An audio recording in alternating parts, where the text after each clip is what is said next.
দীঘায় উঠবে রেকর্ড পরিমাণে ইলিশ, আশায় বুক বেঁধেছেন মৎস্যজীবীরা, প্রস্তুত ব্যবসায়ীরাও। ইলিশ প্রেমী বাঙালির জন্য সুখবর, দীঘার সমুদ্রে এবার মিলতে পারে রেকর্ড পরিমাণে রূপোলী ইলিশ।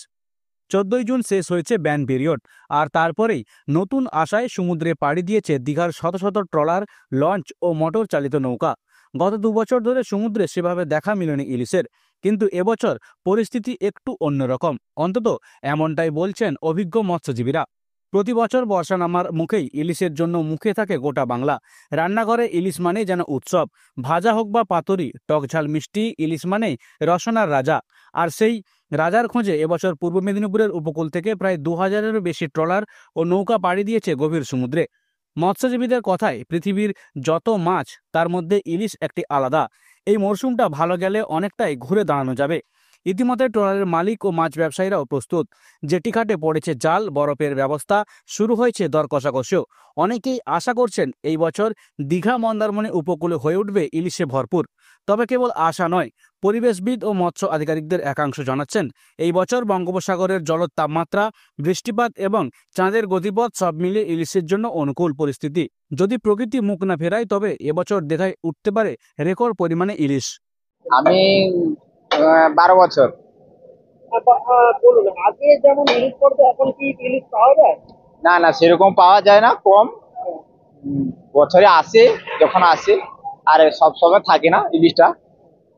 এই যে ইলিশ এবছর কতটা আশা করছে? এটা মায়ের আশীর্বাদ থাকলে যদি হয়, ওটা কি করে বলবো, ওটা যদি থাকে তাহলে নসিবে যদি হবে, এটা মায়ের উপরে ভরসা। আশা কিছুটা করছেন কি? হ্যাঁ, আশা আছে ইলিশটা মানে আগামী বছর যেরকম হয়েছিল এবছর সেরকম হবে, আশা আছে। বলছি, এই যে ইলিশ ধরার জন্য কি বিশেষ কৌশল লাগে? না না, ইলিশ ধরার সময় কৌশল থাকে না, এটা হচ্ছে কুয়াই বাতাস হলে ইলিশটা হয়।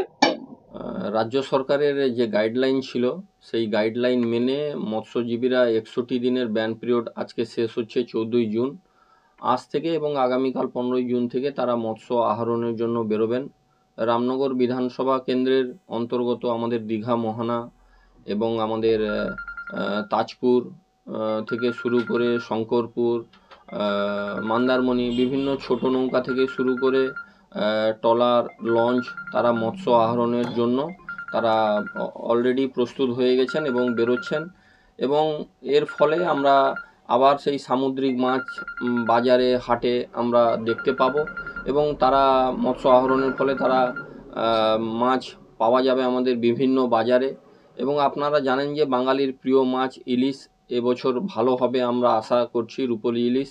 তাই তারা রাজ্য সরকার এবং পঞ্চায়েত সমিতি থেকে শুরু করে আমাদের মৎস্য দপ্তরের যে গাইডলাইন ছিল তারা পালন করেছেন, তারা মৎস্য শিকারে বেরোচ্ছেন, তাদেরকে আমি শুভেচ্ছা জানাচ্ছি।